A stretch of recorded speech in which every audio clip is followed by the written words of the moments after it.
Hello there, grief grower. Thank you so much for listening today.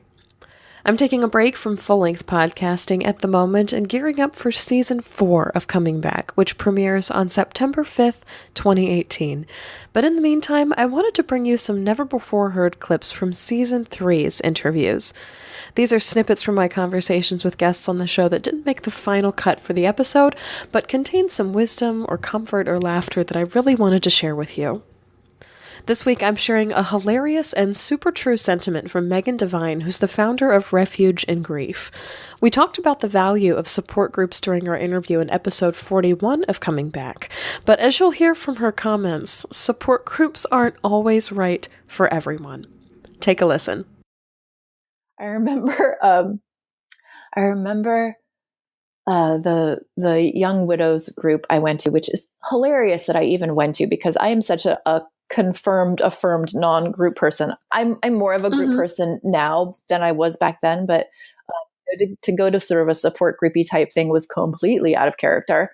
And I went to this group, which was for young widows, and most of the people in the group, it's mostly women, most of the people in the group were there because their husbands died of cancer. So they all had known each other through the whole cancer gauntlet. There were only 2 or 3 of us in there with accidental deaths. And where was I going with this story? I had something. The second or third, probably the second meeting. Well, the first meeting they said, so next week we're going to make memory boxes. And so bring in items from your person. And I was like, Matt is not home decor, right? Like I'm not going to cut up his shirts and make them decoration in my house. And that's for me, right? Like I know for other people, like that is a really important gesture and it's meaningful for them. But I remember in those early days being like, he just wore that shirt a month ago. I'm not going to fold it like an American flag and stick it in a frame from the craft store and stick it on. That's weird. I'm not going to make you potpourri on the coffee table. I'm not going to make you potpourri, right? Like it freaked me out. I'm laughing, but this is terrible. I have also had these experiences, yes.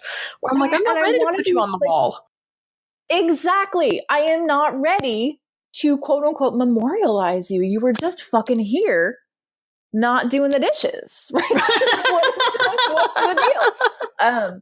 And I say that, and I also want to come back and be like, for any of you listening who are like, but wait a minute, doing that sort of creative project was really meaningful for me. So I'm not, I'm always like, everybody is different. I don't want to, I'm sometimes careful of like, I hate this shit, because knowing that for other people, it's a really meaningful thing.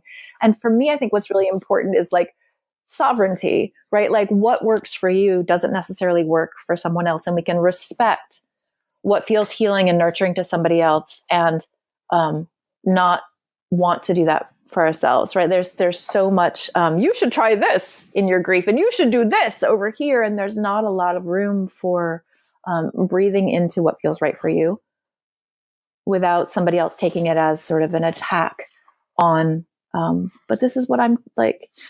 If I had said to the lovely person running the support group, like, I'm not ready to make him fucking decor, I bet that she would have been like, but here was this great, beautiful thing that I offered you, and you kind of stomped on it. And, you know, there's so much tenderness, and like being tender, right? Like things hurt.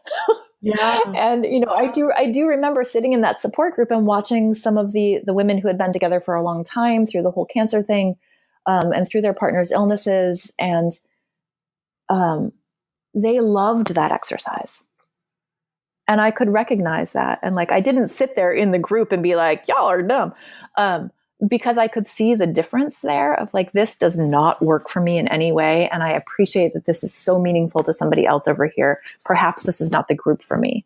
Right? Like that piece too. Yeah, I think that's so important for all of us to recognize.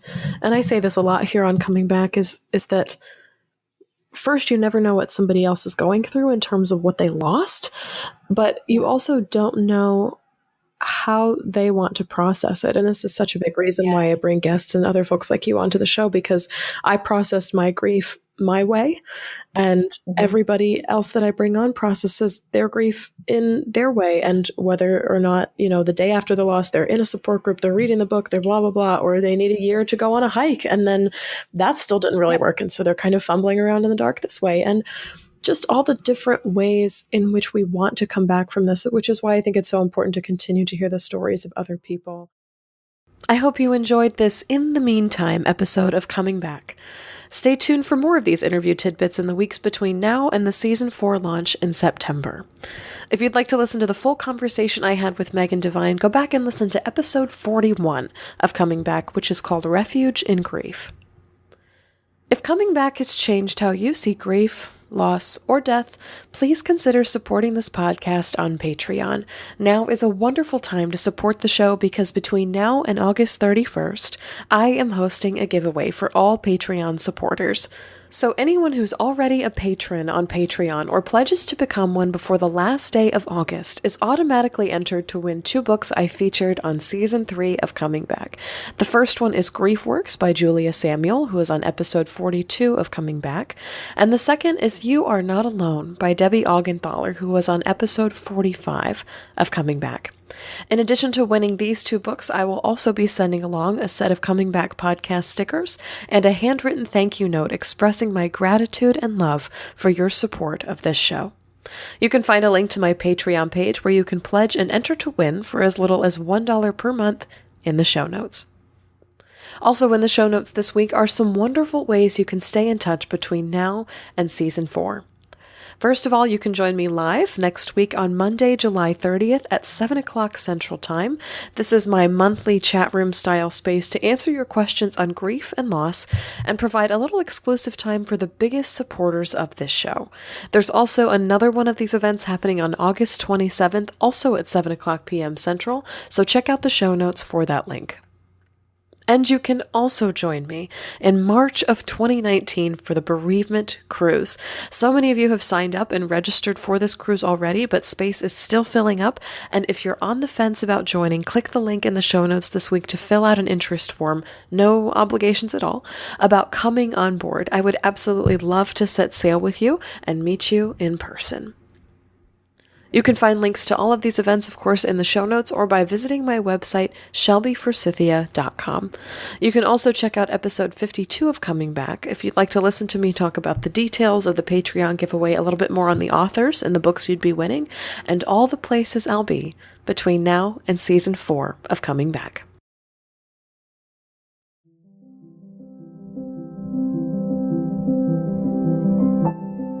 So that's all I've got for you for this little mini episode of Coming Back. In the meantime, I cannot wait to return to you with full-length episodes in September. While I'm away, you can find updates on me, this podcast, and my adventures on Facebook, Instagram, YouTube, and some extra behind-the-scenes stuff always on Patreon.